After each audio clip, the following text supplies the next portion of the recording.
You know, Sandusky's been getting a lot of attention for what people have been calling the Sandusky swap. And what we did with that is we dropped observing Columbus Day as a local holiday and we added Election Day. And that has stirred a national conversation around voting rights and what other communities can do to improve access to voting for their residents. And that's been really exciting. First meeting I had with our city manager, Eric, it was very positive. And I said to him, are you okay with 2 gay men coming into your city and opening a Segway tour company? And he said, absolutely, without hesitation. The more diverse we are, the stronger we are.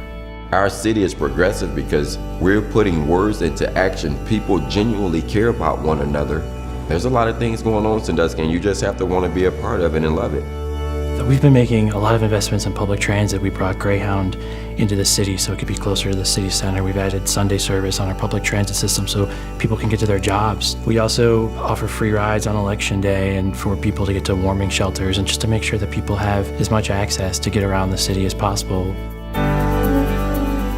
We're pushing boundaries and really embracing the idea of public art, and I think for a city of our size, that's amazing. We had an event downtown, Shine on the Shore event. Basically, the idea was just to get everybody in the community to come out, shine a flashlight or a candle. It made for a great visual, but I think it also is kind of a good metaphor. I think Sandusky is a light in this area. We celebrate our diversity.